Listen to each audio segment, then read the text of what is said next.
Hi guys. Okay, I want to go through practice midterm 2 questions. I've received a few email from folks asking me to record a lecture for that. So I'm going to go through the questions for practice midterm 2 in this discussion. I want to make sure that it's clear what we're doing with midterm 2, which is going to involve it's already opened at this point, but if you haven't seen this announcement, do notice here in e-learning that the exam will close. And I extended it out through Monday, April 5th. I had a request from a couple students to extend it a little bit longer since we've got some holidays coming up here in the end of the week. I guess the Easter holiday is on April 4th. So, if you need to extend out all the way till April 5th, you've got till 11:59 p.m. to complete the exam. But please be careful. The exam does have a hard close at 11:59 on April 5th, and I'm not going to be able to open it up for you if you miss that deadline. Once you start the exam, you will have 3 hours to complete the exam unless that time has been extended for you. And then we've got the 20 multiple choice questions, which constitute 80 points on the exam, 4 points each, and then the one full-blown problem, which is worth 20 points. And again, like last time, you can get partial credit for that last one. It's not like if you miss one little thing, you miss all 20 of those points, okay? So that's the game plan. I just wanted to point that announcement out to you. And what we are going to do is take a look at our practice midterm right here, which you can see is listed there. It's been there for this week, but I want to go ahead and right here is the practice midterm. I'll go ahead and if you're seeing this lecture, you realize I posted it here next to midterm 2, practice midterm 2. All right. So I already have that opened. So all I need to do is carefully put myself in tablet mode here, and we should be good to go.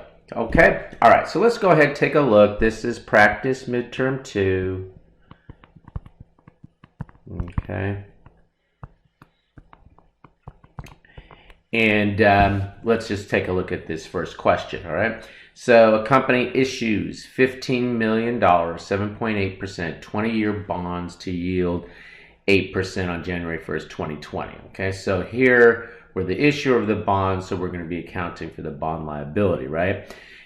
Interest is paid on June 30th and December 31st. The proceeds from the bond are $14,703,108. So this bond issued for less than face, this bond issued for a discount.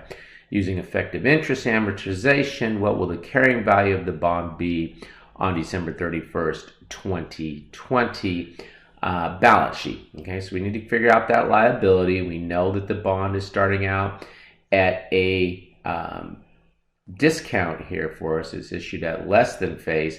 So we know we're going to have to amortize the discount, and then the amortization of the discount will be added to that original issue price as our ultimate carrying value will equal the $15 million face of the bond, right? Okay, so step one, and I'm going to go ahead and I think I need this space up here, so I'll just remember this is practice midterm 2. I'll just put PM2 up here. Okay, practice midterm 2. Okay, because I think I need that space up there, because we first of all have to, and they tell us that the interest is June 30th and December 31st. So let's figure out that interest at 6:30, right? So at 6:30, we're going to take the original issue price, $14,703,108, right? Just like we did in chapter 14, the practice midterms there. We're going to multiply that, and we have to figure out, well, what is the market rate of interest to figure the effective interest for the first 6 months at June 30th. They issued the bonds on January 1st, and that's 8%. So we go ahead and we take that 0.08, the 8%, but then we have to multiply that times what? 1/2. That's 1/2. Okay, since that is a semi-annual bond. And when we do that, we get interest expense here for the first 6 months of 588. Okay, 124, 32. Okay, and you see me checking my notes because I already added that into the calculator, figured that out on the calculator. Now, the actual cash interest, okay, is going to be what? Is going to be the face of 15 million times this 0.078. And I'm not in love with questions that give you a weird interest rate, but what are we going to do? Okay, we've got to sometimes roll with what the test bank gives us. 0.078, and that is times 1/2, because again, it is a semi-annual bond. We have interest payments twice per year, in June and in December. So we go ahead, and the cash interest is going to be 585, right? 585,000. Okay.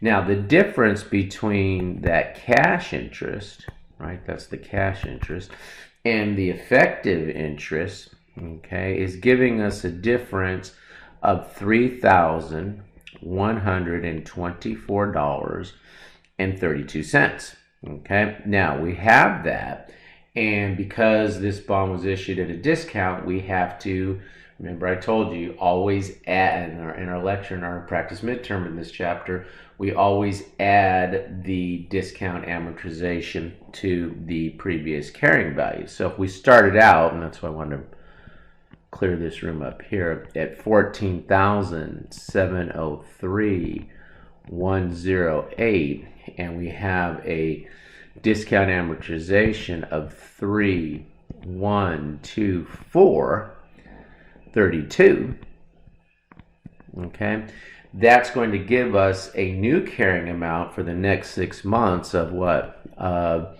14,706.3232.60. Just putting that into your calculator. Now what happens?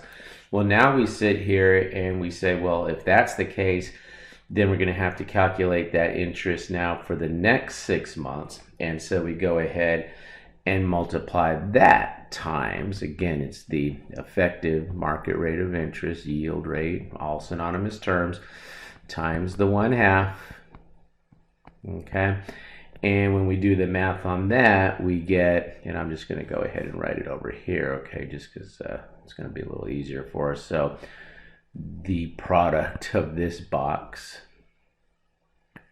right here, okay, is this 588,249.30.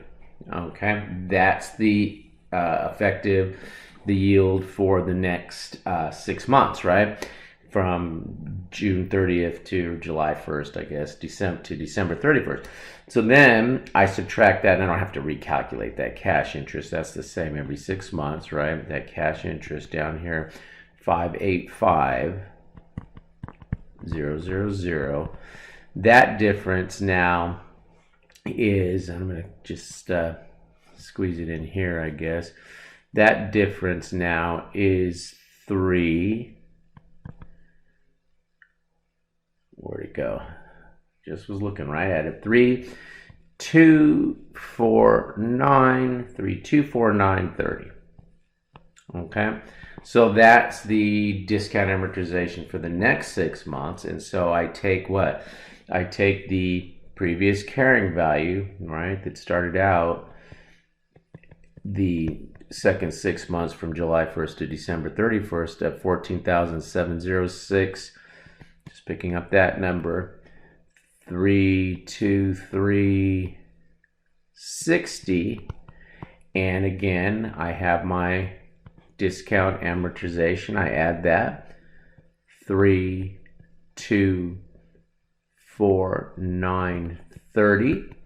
I add those two numbers together, okay, and I come up with 14,709,481.9, and I look at the answers and hope for something close, and I get choice A.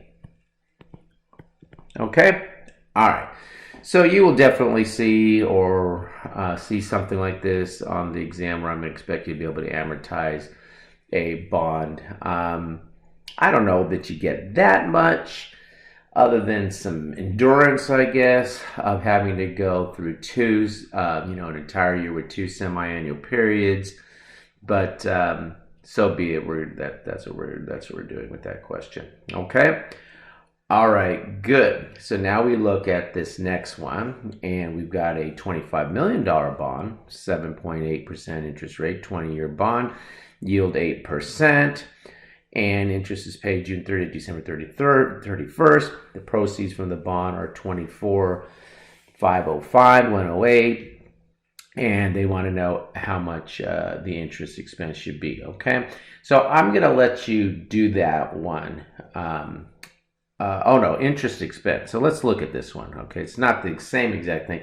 They're not asking me the carrying value. They're going to ask me to pick up the 2 interest expense numbers. Okay, for the 6 months, add those together, and that's the entire interest expense for the entire year, right? For 2020, they issued the bonds January 1st. So yeah, this problem's a little different. So let's do this one. Okay, so we've got the original issue price here is 24,505,180.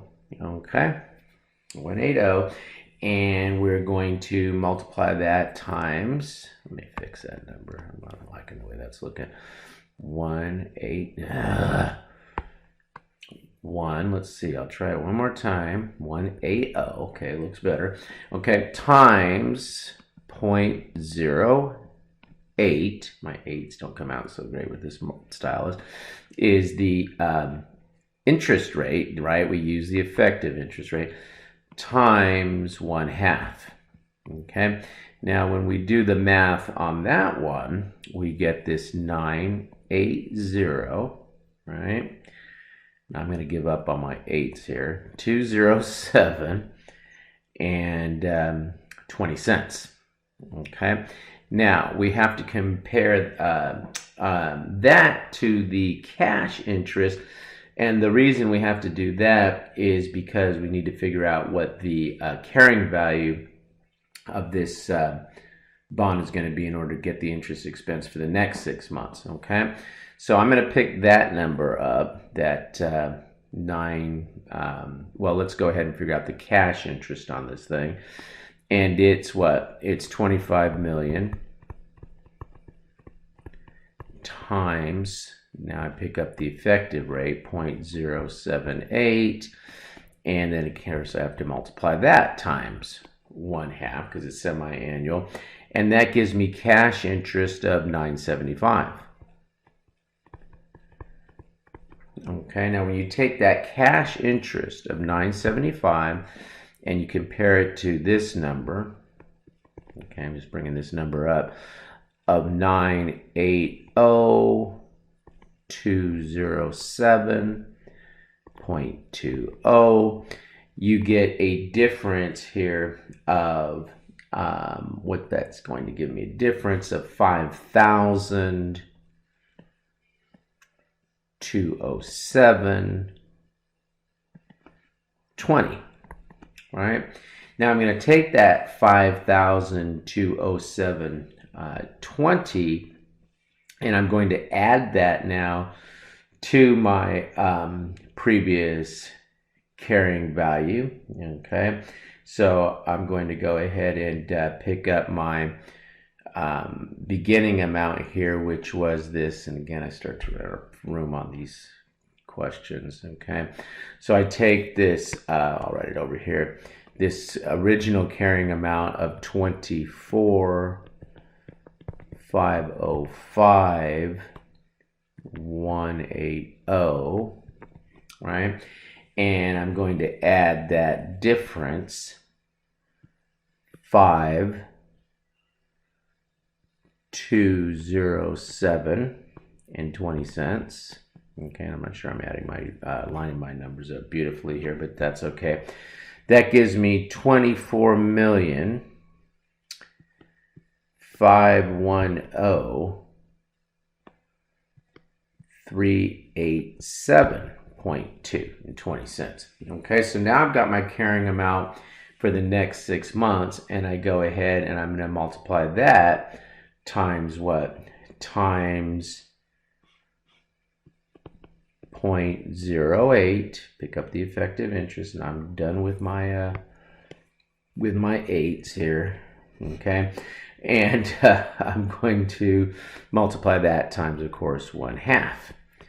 And when I do that math now, I end up with my interest now for the next 6 months, and that's going to give me 980.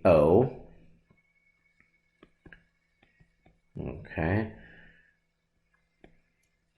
415.49.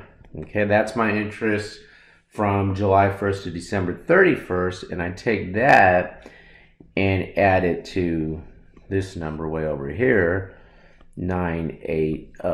That was my interest for the first 6 months, right? Remember, 207.20. And I do the math on that, and I get $1,960,622.69. Okay, and I look and I pray that there's an answer that's close to that, and yeah, I got it. Okay, all right. So those get a little annoying. I realize, guys. You got to sit there and kind of grind through 2 6-month periods of these. So I don't think they're conceptually that difficult of questions, but I understand that they get tedious. You got 3 hours to work through a question like that on your midterm. Don't panic if you get it. If you don't get the answer the first time, start over. I'm not going to be burdening you with questions that are going to just, crush that 3 hours, so you should have plenty of time to work through all those. Okay? All right, good. Let's look at this next question. On October 1st, Macklin Corporation issued 5% 10-year bonds with face amount of $6 million at 104. Interest is paid October 1st and April 1st, with any premiums or discounts amortized on a straight line basis. And then the entry to record the issuance of the bond includes a credit of, and I warn my students all the time about questions like this. All they're trying to do is mess you up, take you out of your training, get you to somehow try to sit there and come up with a credit part of an entire journal entry. That's rarely the way to do a question, unless you clearly know that there's only one way to calculate a credit that you know is necessary for the journal entry. You're in trouble if you start trying to do it without making the entire journal entry. It's rare that you're able to do that. I think I have a couple questions here in this practice midterm where you're able to do that, and this is not one of them. Okay, so the first thing we need to do is figure out, well, what's the issue price for this bond? And let me see right now if I can give myself a little more room, since I'm always struggling to fit everything. Okay, so what happens? We sit here and they tell me that this bond got issued at 104. So I'm going to pick up, I'll put it right here. I'm going to pick up that $6 million, and I'm going to multiply it times 1.04. Okay, and when I do that, I get 6 million. Now the sixes are going to start with me. 6,240,000. Okay, all right, good. So I know that that's the cash part of this journal entry. In fact, since I'm going to make the whole journal entry, I'm going to go ahead right here. I know they're only asking me the credit here, but I'm just going to go ahead and debit my cash for this 6,240,000. Okay, now we know that they issued this bond at a premium. We know that they issued it for more than face.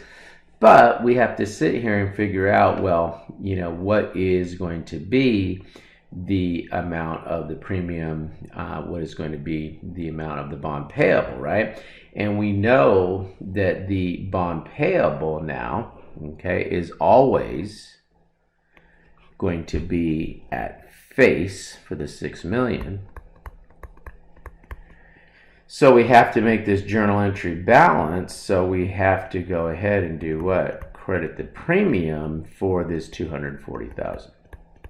Okay, so that's a question that is not too difficult, but I like to make the whole journal entry for something like that. Okay, all right, good. Now we've got this same bond, but this time now they want us to calculate, well, what is the interest expense for December 31st, 2020. Now, the first thing you want to realize in questions like this is, when did they issue the bond? Okay, so they issued the bond what? They issued the bond on December 31st. Okay, and we're amortizing. We know it's a premium, right, on this bond. And we're amortizing that on the straight line basis. So, and they tell us it is a 10-year bond, but it has two semi-annual interest dates, October 1st and April 1st. So that's 20 semi-annual periods. So I'm going to take that premium that I figured out from the previous problem, same fact pattern. Now they just want the interest expense. So I'm going to take that premium of $240,000. Okay, that came from the previous problem, right? Bringing that over. Okay, that's at $240,000, and I'm going to divide it by what? By 20 semi-annual periods, because I'm amortizing this on the straight line basis. So that gives me amortization of $12,000 every 6 months on that premium. Now, this is maybe where this one got a little bit tricky, is you're going to go ahead and say, well, look, if my interest, my cash interest is, and it's the $6 million, and it's 6 million times what? Times 5% on these bonds, and they're semi-annual, that's going to be 6 million times what? 0.05 times 1/2.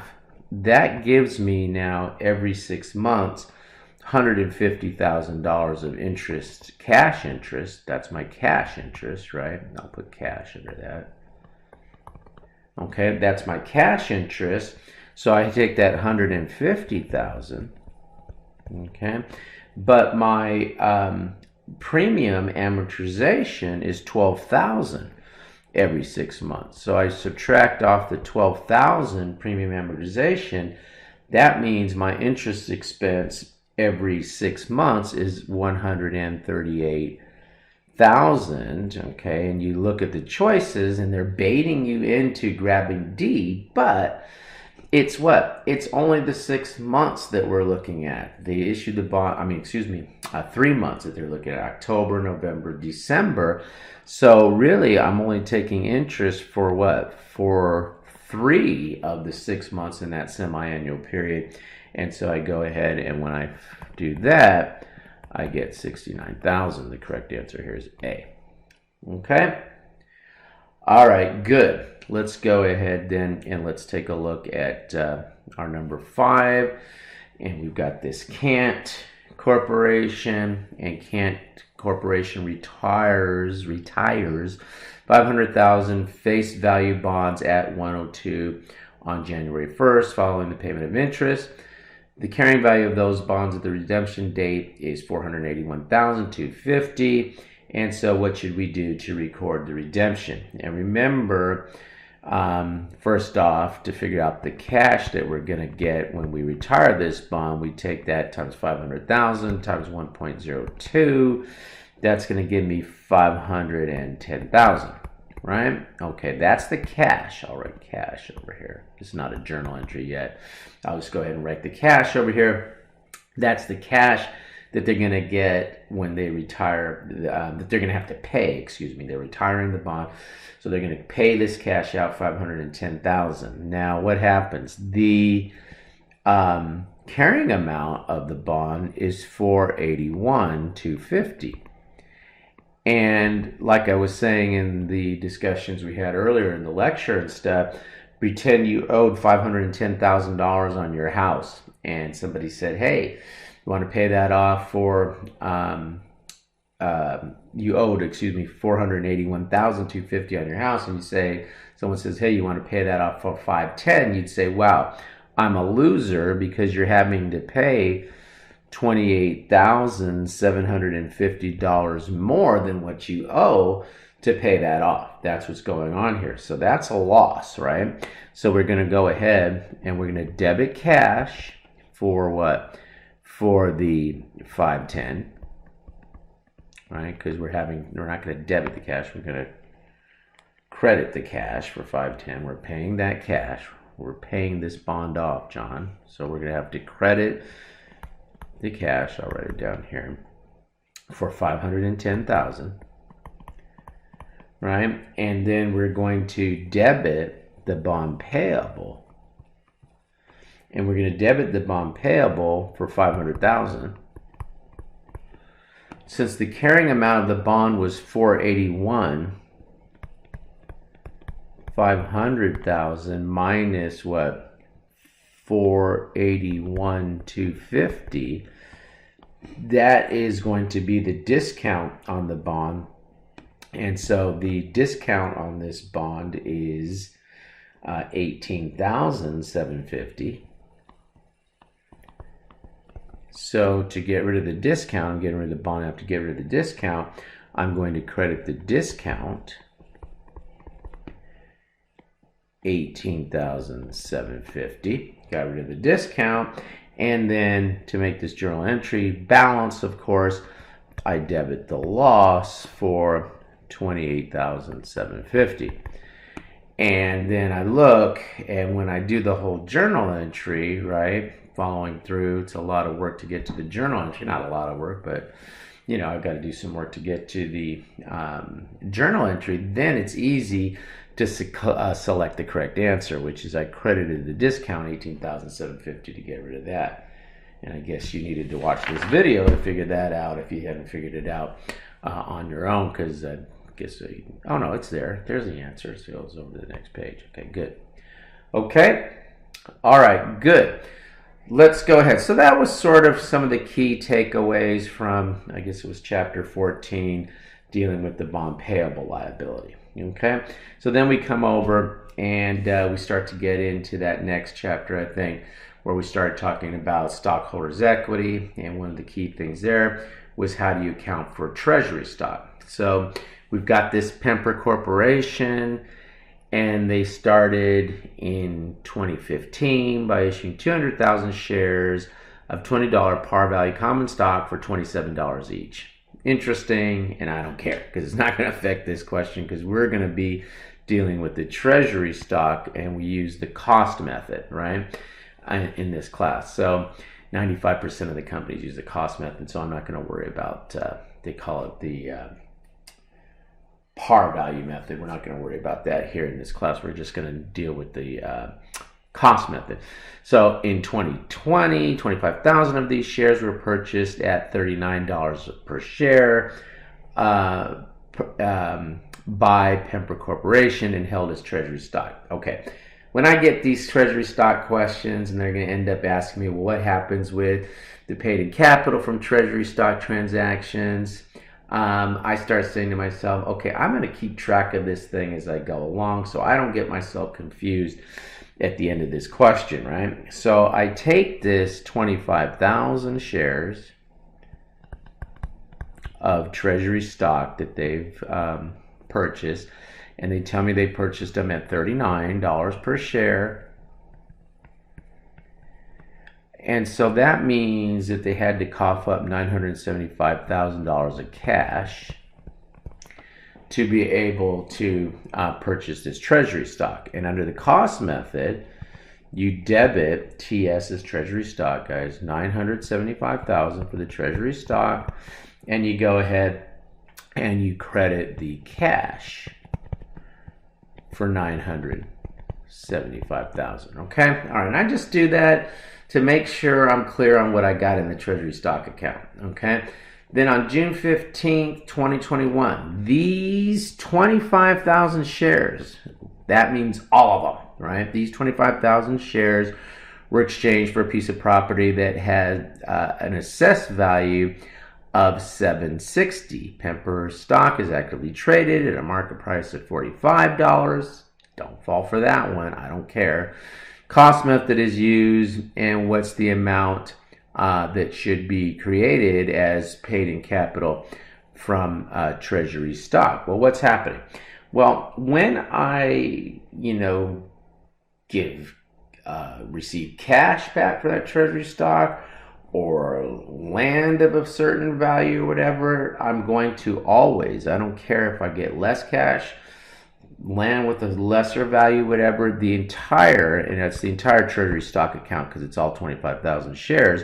So in this case, I take out the entire treasury stock, I credit that for the entire balance because I'm now taking those shares back, right? The 975,000, but it's done at the original reacquisition price of 39. Okay, now I'm picking up land here, and the land, they tell me, has a value, and they tell me that it's a piece of land with a assessed value of $760,000. Okay, so I'm going to go ahead and I'm going to pick up that land at the 760,000. Oh, okay, but I see the problem here. I said I don't care. Here they're telling me this stock is actively traded, so I take back what I said previously.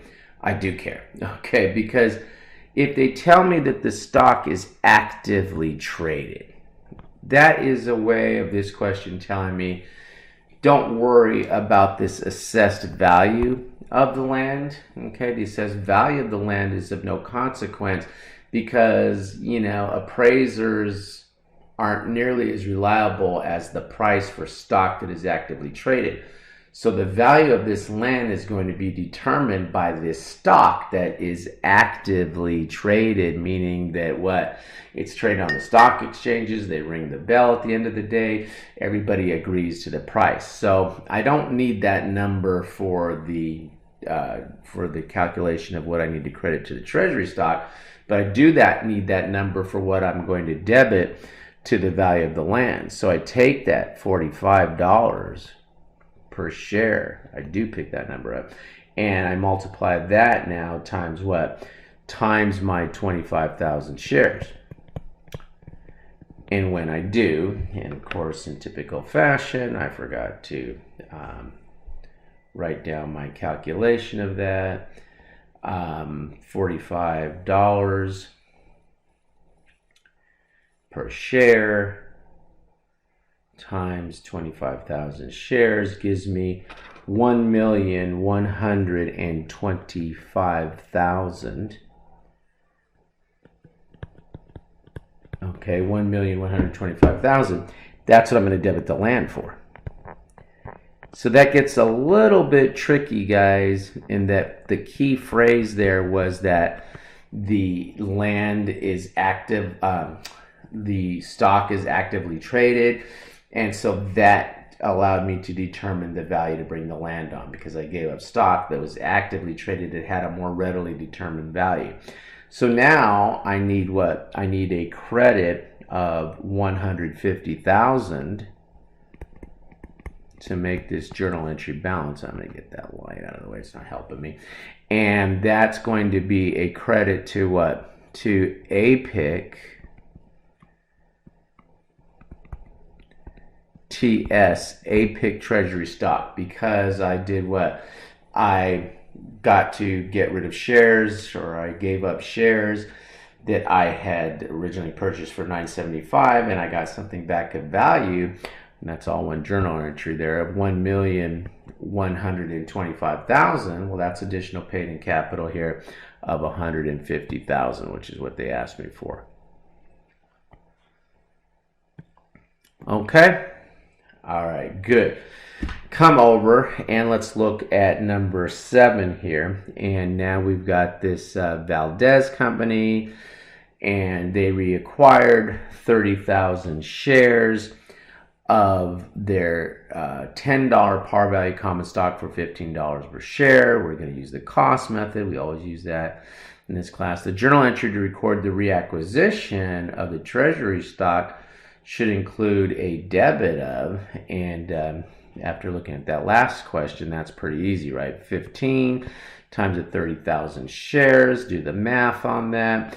That gives me a debit to treasury stock. The answer to this question, 450,000. And just because I like double entry bookkeeping, I'm going to go ahead and credit the cash. And so the answer here is a debit to treasury stock for 450,000. Okay, not terribly difficult on that question, especially after we went through the more difficult one. Even fooled me there for a second of the previous number, question number 6. Okay. All right, good. Now we get into how we're going to handle dividends.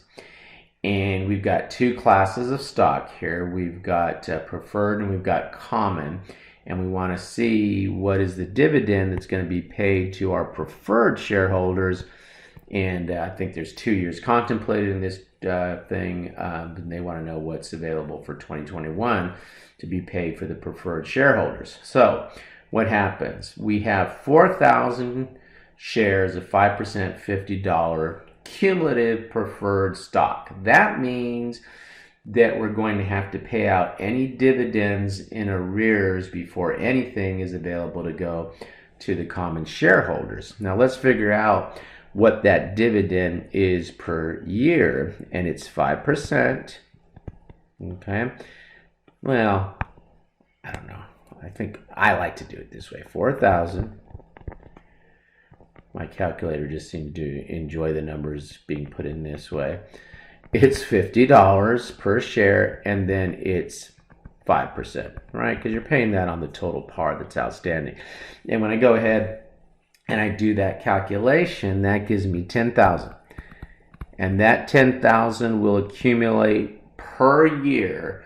And even if we don't pay the full 10,000 out in any one year, we'll have to make that up in that next year. Okay, so they come out and they say the board of directors declared and paid a dividend of 8,000 in 2020. In 2021, they declared and paid 40,000 in dividends. Okay, so that means that what? I'm supposed to pay 10,000 a year, so I'm supposed to pay what? In 2020 and in 2021, 10,000. So in 2020, I paid 10. I'm supposed to pay 10, but I only paid what? 8. So that means I'm 2,000. And remember, we had that funny word for that, 2,000 in arrears. Okay. And then in 2021, I'm going to, out of the 40,000 I have available, I'm going to pay 10. Got to pay 10 every year. That's the 2021. And then I've got what? My catch up of 2, okay, from 2020. So in 2021, now of that 40,000, 12,000 is going to my preferred shareholders. And then presumably, because I don't see them mentioning that this preferred stock is participative, I guess the remaining, whatever that would be, what, $28,000 then would go to my common shareholders. Okay? Okay, good. That's that one. Okay? Let's go ahead then and let's take a look at this next one.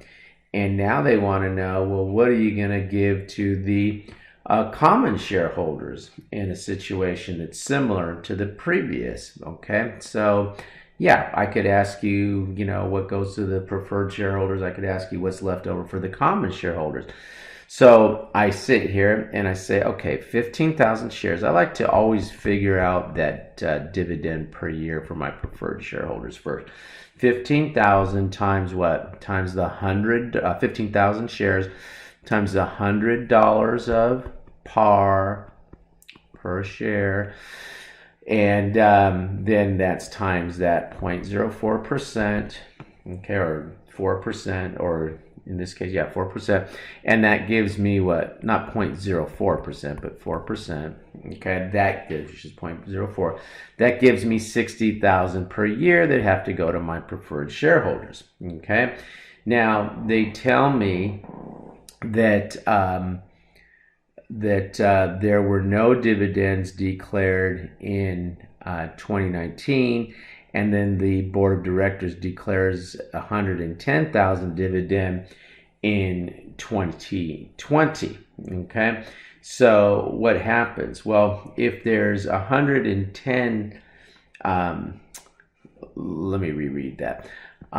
There were no dividends declared in 2019, and the board of directors declares and pays a dividend of 110,000 in 2020 and in 2021. So what happens? Well, I've got my 2019 plus my 2020 dividend that had accumulated because nothing got paid in 2019. So in 2020, right, I pay a dividend of 110, the problem tells me, because they said I did that in 2020 and 2021. But by now, I've accumulated 60,000 for 2019 and 60,000 for 2020. So I've got what, 120,000 that I got to get out to my preferred shareholders. So I'm really what, 10,000 short. I have 10,000 in arrears that I'm going to, at the end of 2020, that I'm going to have to pay out in 2021. Now in 2021, I owe what? I owe that 10,000. That's the catch up from 2020. Plus I owe 2021's what? 60,000 per year.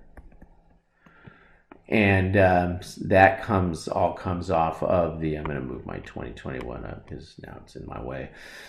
For 2021, I'm doing right here, it comes off of my what? My 110,000. They tell me I declared 110,000 in 2020 and 2021. So that comes off of my 110,000. So you take the 110 minus the 2020 catch up of the amount of the arrears of 10,000 minus 2021's 60,000, and that leaves me what? That leaves me 40,000 now that can go to the common shareholders. That's for my common, right? That's what they asked me here. The amount of dividend to, yeah, my common shareholders. Sometimes you get all the way through these questions. I don't know about you. I get halfway through them and what was I looking for again? Because you get so tied up in trying to, do all your calculations correctly. Okay, so always make sure you know what you're looking for when you do these. Okay, good. Now here they give me some information about the stockholders' equity, and I'm going to scroll this up. And they want me to start telling them then what should be in the retained earnings by March 1st, 2021. Okay. Now, I look at this question and it's a little annoying because they didn't do a real good job of lining up the common stock, the paid-in capital in excess of par, and then the retained earnings. So be careful if you're looking at a question. Sometimes when I put these into e-learning, there's some weird returns and stuff. So, you might have to sometimes drive yourself crazy just making sure you look closely enough at the screen to see what's going on. Now, if they want the retained earnings, and this is the retained earnings at December 31st, 2020, and then they asked me, well, what should be the retained earnings at March 1st, 2021, then what they're basically doing is asking me to calculate the ending balance in the retained earnings, and they're asking me at March 1st, 2021. So I'm going to go ahead and I'm going to pick up the information, which it had a beginning balance of, just looking up at that previously poorly aligned page, 85,000. Okay, and then they tell me that they paid a 15% stock dividend. Now, what happens? Well, the 15% stock dividend is considered a small dividend. So I take that 15% and I don't have to do anything because they tell me it's 1,500 shares. So I take that 1,500 shares, I take advantage of all this room up here, 1,500 shares, and I pick up what? I pick up the market value of the stock for a small stock dividend. I would issue the stock dividend at par. If it was a large stock dividend, I'm below the threshold here, though, that it is still considered a small stock dividend. So I take that 1,500 and I multiply that times the $6. Okay, and when I take that 1,500 shares times the $6, that's a stock dividend of 9,000. So really the trick there was to pick up the market value of the stock for the dividend, because it is still considered a small stock dividend. So I go ahead and I subtract off the 9,000. But then they tell me that what? Well, they did sustain a loss of 15,000. So I'm going to take out that loss of 15,000. That's like a negative net income. That comes out of my retained earnings. And I go ahead and I end up with this ending balance here. I'm going to write it over here. I squeeze myself too much. I'm going to end up with 61,000. Okay? All right, so we're making good progress, guys. Why don't you go ahead and take a quick break, okay? Okay, good. Let's keep going here with this question now. And with this next question, I should say. Oh, and don't forget that the threshold for small versus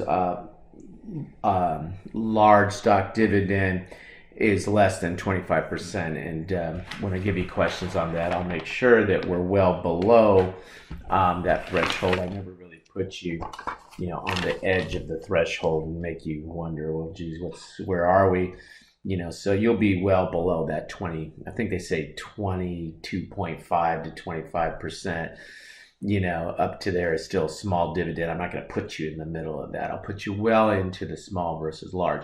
If it's a large dividend, say the problem told me this was a 40% stock dividend, then you'd use the par value of the stock. Okay? All right, good.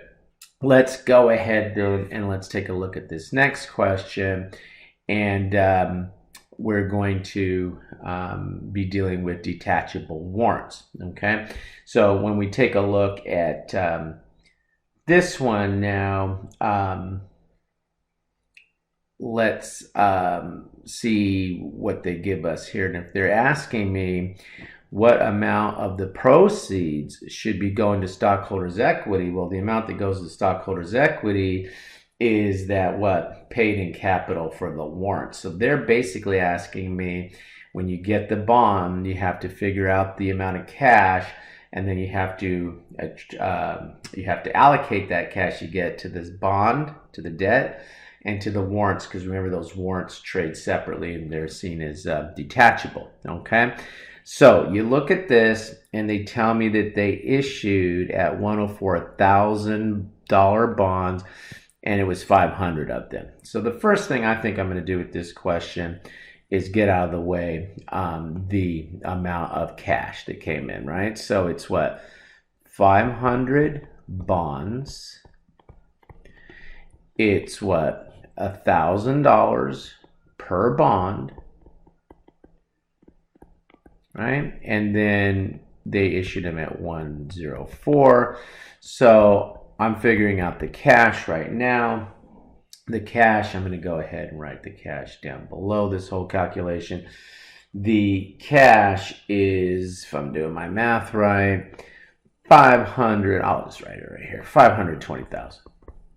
Okay, I know I've got that cash. I know I've got to figure out how much to go to the bond, how much goes to the warrants. And for this question, again, I'm kind of a fan of the whole journal entry, but by the same token, we're going to get a question down here where we're going to do the whole journal entry. So I'm going to figure out how much of that cash is going to go to the warrants, because I know the warrants is the paid in capital, the stockholders' equity part of this calculation, right?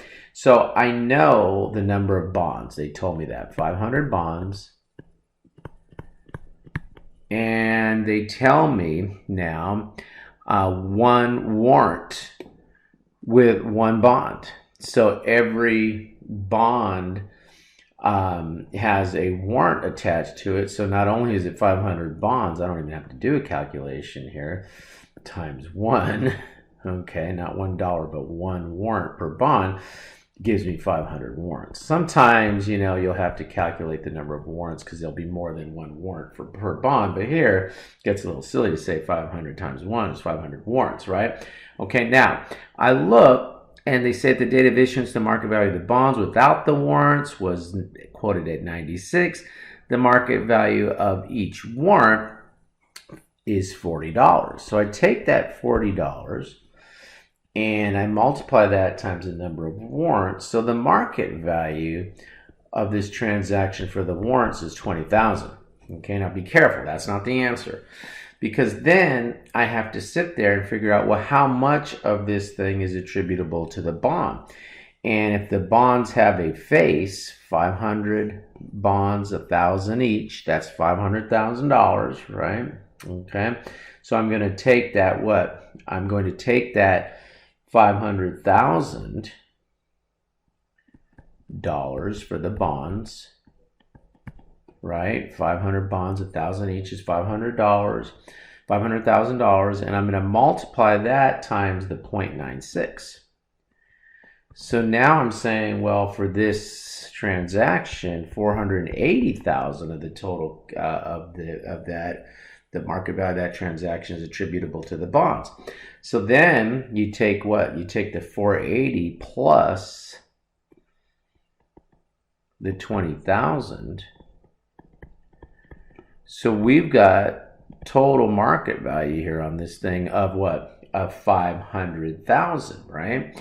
Now, of that, what? 20,000 is what's attributable to the warrants, right? So now I take 500,000 divided by the 20,000. That's 20,000. I'll write that a little clearer. And I'm going to take that and I'm going to multiply it times the cash, 520,000. And that's the portion of the total cash that we're saying is attributable to the warrants here, 20,800. There's my answer, C. Okay. Okay, good. So, you know, that's kind of fun, right? Not too horrible. Okay. Let's go ahead and let's look at this number 12 now. Now, number 12 is going to ask me the whole journal entry. Okay, so that's why I didn't really do it up there, because for our discussion, I think it's okay if we understand the journal entry from this next question. Okay, so let's just go ahead and let's take a look and see what happens now with this one. They say on April 7th, Kagan Corporation sold a $6 million 20-year 8% bond issue for $6,360,000. Okay, I stop right there and I say, hey, I know that I'm going to have to sit here and allocate that cash, okay, to the bond, to the warrant, okay? And they're asking me what to credit here. So the debit must be the cash, right? Okay, so I've got the debit, that's the cash, but they want me to do the credit side of this journal entry. So what happens? Well, they tell me that it's 6 million bond, and each bond is $1,000, and that's typically the case in a lot of these problems. It's $1,000 each bond. So I take the 6 million, I divide that by the $1,000 each bond, $6 million divided by the $1,000 each bond. That's what, 600 bonds. I take those 600 bonds and let's see how many warrants. Okay, here we go. 2. warrants. So you always got to watch that. Make sure you know the number of warrants. So if it's 2 warrants and it's, what I say, 600 bonds? It's 6,000 bonds. 6 million divided by 1,000 is going to be 6,000 bonds. Let me make sure. It's always those numbers with the extra zeros that end up getting you. Okay, but it's what? 6 million divided by $1,000 each bond. Yeah, 6,000 bonds. And then it's 2 warrants per bond. Okay, so that means it's 12,000 warrants. Okay, good. Got that. Now, what happens? They tell me that the warrants have a value of $21 each. So if it's $21 each for each warrant, that means these warrants have a value of $252,000. Okay. Now I sit there and I say, okay, well, if it's $252,000, and then they tell me that the bonds without the warrants are worth 1,008 each bond. Okay, then I'm going to take that 1,008. Okay,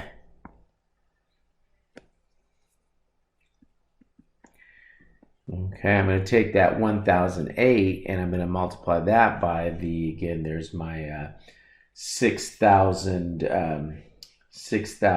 bonds. 1,008 times 6,000 bonds is going to equal 6,048,000. Okay, now I take that and I multiply that, or add that I should say, to my amount for the warrants, the 252,000. Okay, and that now gives me a total market value on this deal of $6,300,000.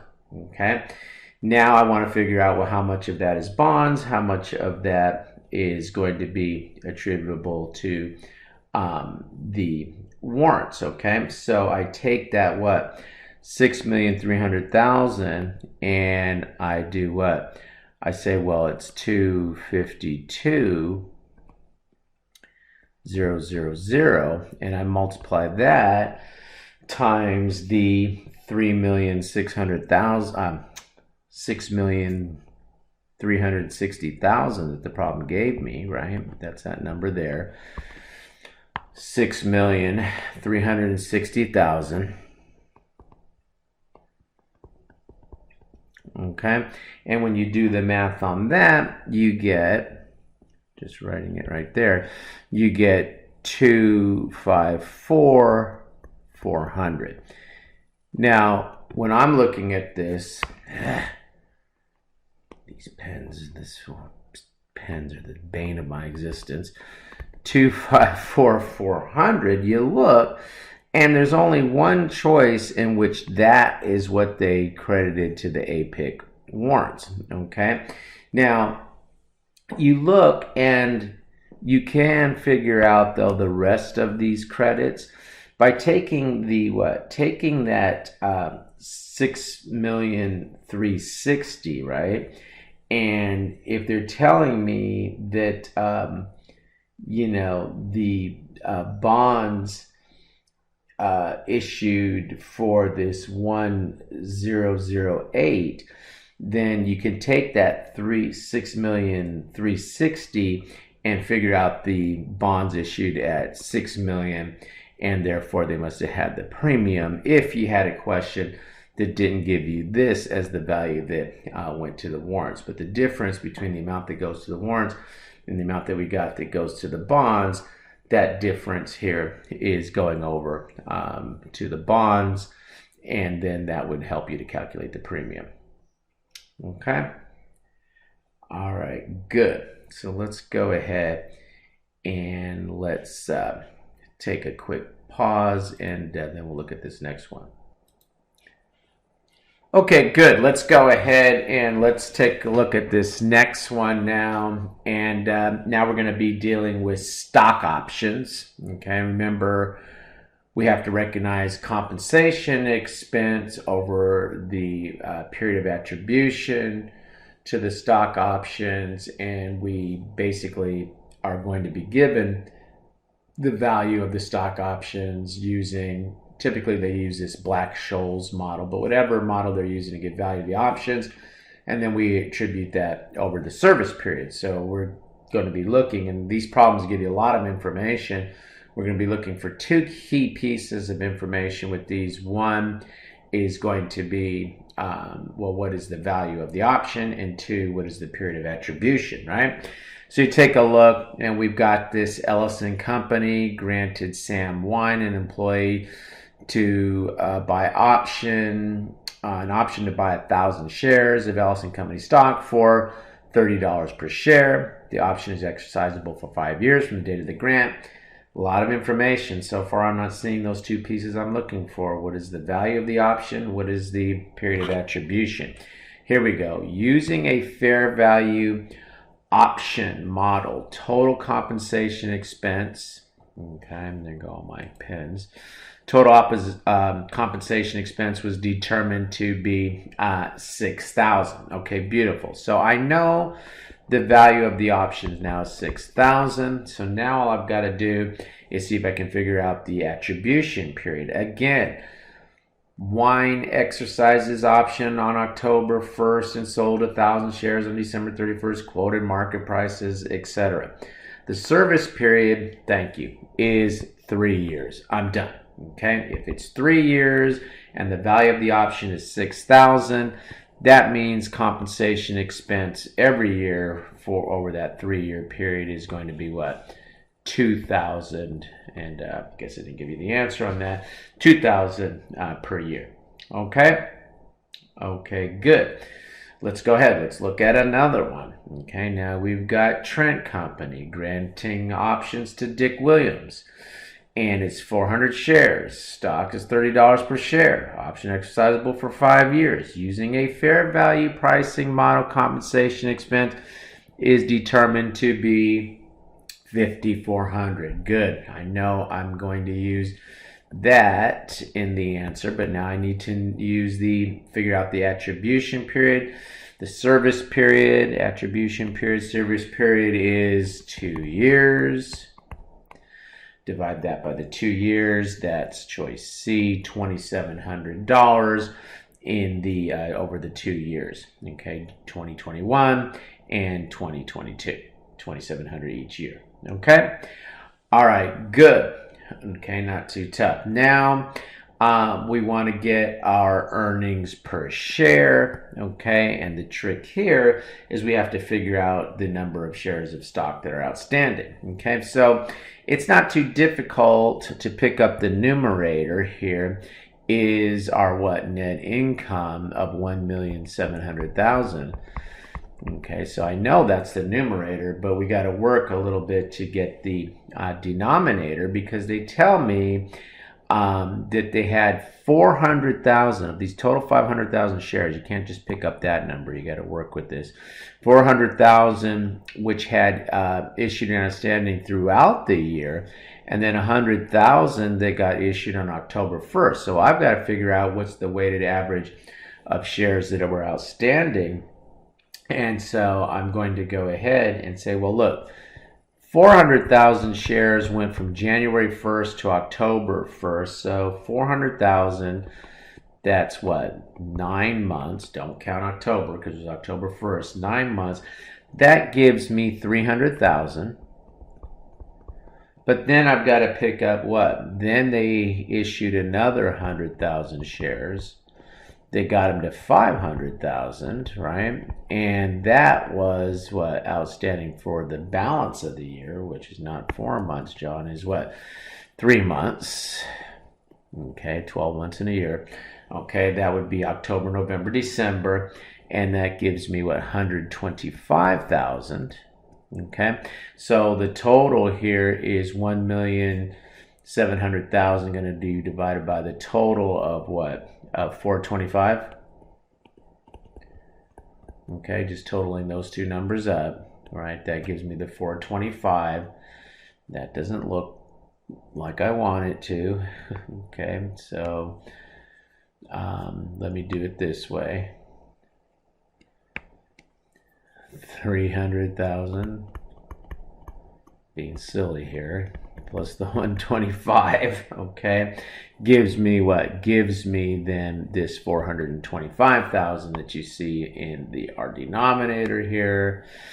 Okay, and that's a little silly as to why I'm rewriting that, but that gives us what? That gives us here the $4 of the earnings per share. Okay. All right, good. Let's go ahead and let's practice now with another fact pattern where really all they're asking us for here is the denominator. Okay. So we have what? We have Milo Company has 800,000 shares of common stock outstanding. On January 1st, they issued 126,000 shares. On January 1st, they have the 800,000. Okay, then they issued 126,000 shares on May 1st, purchased 63,000 shares on September 1st, and issued 54,000 shares on November 1st. Weighted average shares outstanding. Okay, so what happens? You start with 800,000. And you sit there with 800,000 for January, February, March, April, not May, because it was May 1st. You don't count May. Okay, so that's what, 4/12. Okay, 800,000 times the 4/12. I think that gives me 266,667. Okay, good. All right, then what? Then I have what, 126,000 more shares that get issued. So that brings me to what, 926,000? The 800 plus the additional 126,000 brings me to 926,000, and those are outstanding for what? May, June, July, August. Don't count September because it was September 1st. So that's what? That's 4/12. I mean, the hard part of these questions is counting the months, right? And so that gives me what? 308,667. Okay. Then what happens? Well, then they go and they purchase treasury shares on September 1st. And they purchased 63,000 shares on on May 1st. They purchased no, I mean, come on, guys, write the question a little better than this. Okay, so they purchased what? 63,000 shares of treasury stock on September 1st, right? Okay, so if you purchase 63,000 shares, I'm going to back that off of the 926, and that's going to give me 863,000 shares because they bought 63,000. They're left with 863,000. They buy those on what? On September 1st, and then they have another transaction on November 1st. So what happens? All of September, all of October, we sit there with the 2/12. Okay, 863,000 times the 2/12 gives me 143,833. And then they issue 54,000 shares. That brings me up to what? 917. And that's then outstanding for November, December, the last 2 months of the year, 2/12. That gives me 152,833. Okay, and I add all that up, and that gives me 872,000. Okay. All right. Is that the answer? B. Okay. I don't know. The way they write these questions sometimes is a little annoying, but what are you going to do? We're gonna live with it. Okay. Okay, good. Let's take a look at this next one now, and we're going to start getting into when we calculate our diluted earnings per share.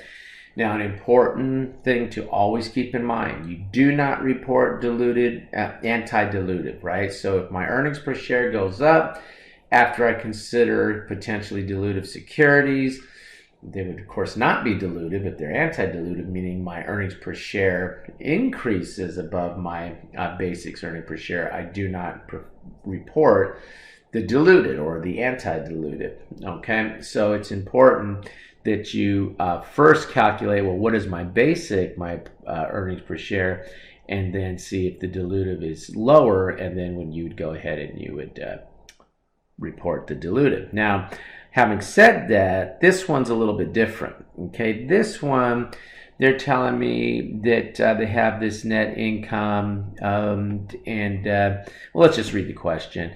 Beatty Inc. purchased Dunbar Company and agreed to give stockholders of Dunbar Company 10,000 additional shares in 2023 if Dunbar Company's net income in 2022 is 500,000.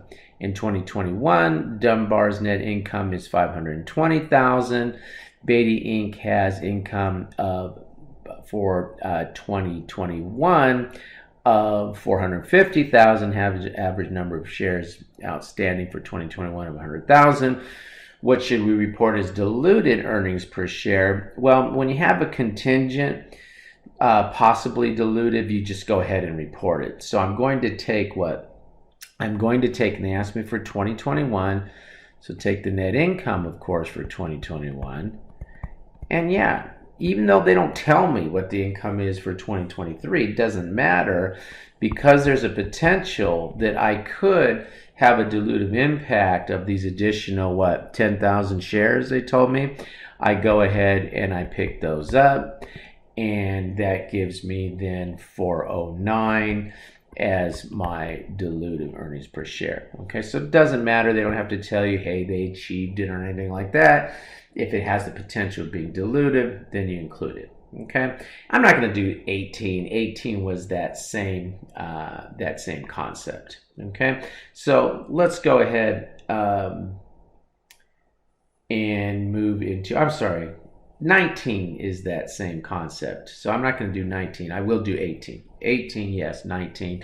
And you'll see it's the same idea. You include those dilutive potentially, even though I think in this one they had met the whatever the contingency was, but it doesn't matter. You just assume that they will, or that they did meet it at some point, or will meet it at some point, and so you go ahead and include those. Okay, let's look at this number 18, Shipley. Okay, and so Shipley had net income of 720,000, weighted average number of shares outstanding 250,000 shares. Okay, so they didn't make me calculate the weighted average shares outstanding here. They just gave it to me, 250,000, right? The company has a convertible bond issue outstanding. The bonds were issued 4 years ago at par, $3 million, carry 7% interest rate, and are convertible into 50,000 shares of common stock. What are the diluted? Now, the first thing you need to do is calculate and put off to the side, well, what is the basic earnings per share? That's the 720 divided by what? Divided by the 250,000 shares. That's giving me right out of the gate 288. Okay, and I'm going to put that number off to the side because I'm not going to calculate, I'm not going to report something if it's anti-dilutive, right? Because I'm going to have to take my take my interest savings. So I take the 3 million. They issued these at par. So my interest expense is 3 million times 0.07. Okay, and that gives me interest of 210,000. If I can read my own writing, 210,000. But then I've got to figure out, well, what is that net of tax? So if the tax rate is 40%, the net of tax, that's going to be 0.6. You take 210,000 times 0.6, that's 126,000. So I'm saving that much income. So now I take what? I take the 720, the net income, and I add back my net of tax savings, interest savings of 126,000.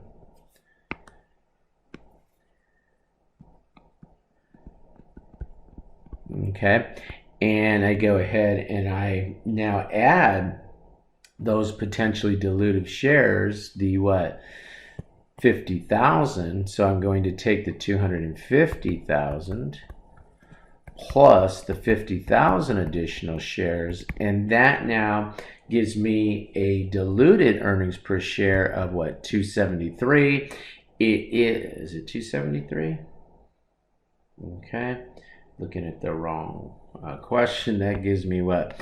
282, right? 282. Okay, so that gives me the 282. Okay, and yes, that is dilutive. Okay, all right, good. All right, I'm going to let you do 19 on your own, guys. It's just like 17, same concept as 17. I'm going to let you do 20 on your own, same concept as 18. Okay, so you got a couple of different questions to practice with there, but they're both pretty straightforward. All right, so let's go ahead and start to take a look now at the next question here, which is going to be sort of your 20-point full-blown problem now, and we're going to start to take a look at stuff from our investment discussion. Okay, how to account for investment. Okay, so looking at that last problem, and I apologize, you cannot work this problem from the information that's given here. So apparently when I copied this over, there was something that was missing here. You can't get any of this information from the short table of facts that are given here. Okay, so I apologize. That probably presented a lot of confusion for you. So for chapter 17, okay, the key thing that you need to be able to answer the full-blown problem is, where do we report our unrealized and realized holding, unrealized holding gains and losses and realized gains and losses on our various categories of our securities. So if we're talking about what? Trading security, both what? Unrealized and realized gains and losses go to the income statement, right? If we're talking about our available for sale securities, unrealized gains and losses are part of my other comprehensive income. Realized gains and losses, of course, are going to go to the income statement. All realized gains and losses go to the income statement. If I am held to maturity security, then what? Then there are no unrealized holding gains and losses. And again, all realized gains and losses go to the income statement. Okay, just make sure you understand that. Don't worry about this question. Make sure you understand that for your full-blown problem, and you should be in good shape to answer questions from chapter 17. Okay, guys. Hopefully that helps with your questions that I think a couple of you had. And so we're going to go ahead and post this up pretty quick, and I'll also post up the marked up file, assuming Word doesn't crash on me when I go to save it, and hopefully this will help you with your exam. Okay? All right, guys. See you soon.